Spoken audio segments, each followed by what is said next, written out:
Let's catch up with Gemma Tognini from GT Communications, joining us live from Melbourne, and Caroline De Russo, the Sky News host, is back home in Perth. Good to speak to both of you.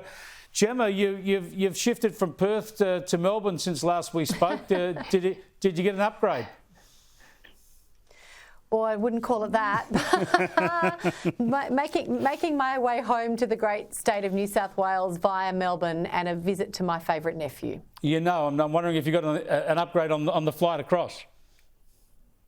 Oh, I certainly did not. And fun fact, Chris, I did ask for it. Didn't get it. Yeah, I've tried a few times to buy it with my points or whatever. It's never come through. Caroline, are you surprised the opposition didn't pursue this in question time in federal parliament today? Oh, there was plenty on today, actually, and I did actually catch a chunk of question time, which is probably there's a few people watching this now is like, does she not have anything better to do during the middle of the day? I did catch some of it. I think there was definitely a focus on the announcement from yesterday in relation to help fees or HEX fees. I used to call them HEX in the grand old days, and also in relation to cost of living and that whole household recession point that you made a bit earlier in the show. I would say that those are more critical issues for everyday voters than necessarily the upgrade issue. There has been a lot of that conversation. I expect there may very well be more. Jason Clare's admission over the weekend was very interesting, but I think that the voters do want their polls focused on the issues that are more relevant to them, and that is definitely cost of living and whatever's happening with help fees. Yeah, I would have chucked something in there as well after doing the cost of living stuff. Here's Jason Clare. Let's have a look at him. His embarrassing admission on Sky News yesterday. That was a personal trip. That was a situation where I had just got out of hospital. I had surgery on my leg, and yep, I asked for an upgrade. I was assisted by Qantas. Yes, surgery on the always the heart-rending plea for understanding. Always, he was happy enough to go on his trip, his personal trip, but the operation meant he had to ask for the upgrade. He got it, Gemma. He got it for free. Now he was a shadow minister then, not a minister. But you can't go around asking for gifts. This is terrible for him. And I'm not pretending that we won't see similar admissions in the future from coalition MPs, but it's terrible for him, Gemma, and it only highlights why we still haven't seen a flat-out denial of any requests through his office from Albanese.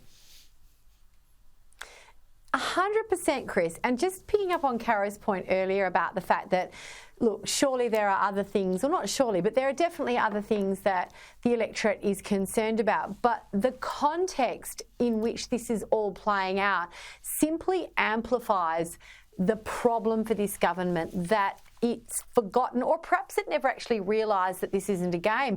Perhaps it came into, and you and I can guess about these things, but perhaps it came into office 2.5 years ago thinking we are so far in the clear, we actually don't have to care about perceptions.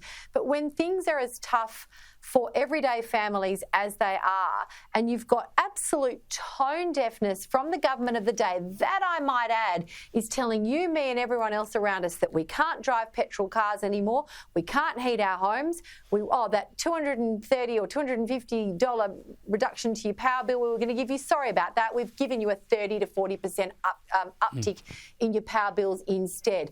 This government is tone deaf, and it's not a political statement, Chris. This is simply a fact of the matter. And Jason Clare had a bung leg from a surgery. Well, cry me a river, mate. Stay home if you can't travel. Yeah, dear, oh dear. Now, of course, Caroline, you mentioned this HEX deal. This is blatant electioneering. We're 6 months out from an election. They should be governing. They could do this if they want to. They'd have to budget for it and announce it and pass it through Parliament. Instead, they've put it out there already as an election promise. You only get this, and they only do it if they get re-elected. And have a look at this, more of that speech in Adelaide yesterday. It just reeks of election campaigning. Building on the strong foundations we have laid, building together, building to last, our Labor government building Australia's future. Yeah, Albo is Bob the Builder, Caroline. Your role with the Liberals there in Western Australia, you'll be on election alert. You'll be expecting it possibly as early as March. I keep hearing April the 12th is a very likely date.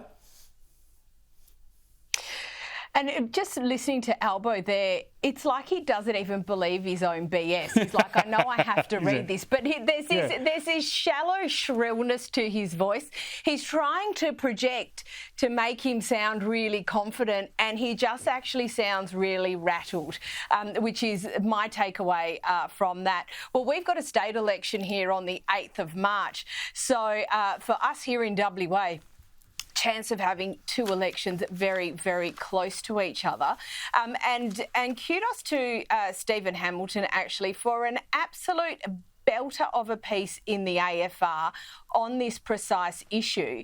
And he makes the point in his article that what actually this whole announcement is about is trying to transfer votes from the Greens back to Labor. Yeah, and exactly. I think he's absolutely right on that. Yep. This here is not about the middle. And we know that in Australia that elections are won at the middle, but Labor is more focused on its left flank and trying to bring some of that back from the Greens. So, you know, this year is at a cost of about 11 billion. And yes, some people will be tempted by this, no doubt. Yeah, but obviously, if you're not paying for it now, they will be paying for it in future generations. And the middle, plenty of whom have not had the privilege of going to university, will be paying for this instead. So I'm not pay all sure the taxes. it really hits those fairness notes. Gemma, a couple of issues that I want to focus and see if you can get to wrap up as we run out of time. One is we've read that Lifeline are getting more calls than ever as the cost of living pressure really exacerbates people's personal turmoil, and they reach out to Lifeline for help. And on top of that, with all these pressures on housing and the rest of it, and we know that immigration's been running out of control, the number of foreign students coming into the country has been out of control. We learned on the weekend that 120,000 people have come into the country as family reunion partners, effectively, of people who are here as foreign students. So you come in as a foreign student, then you bring in your family, and then you all try to stay here forever. This is immigration out of control.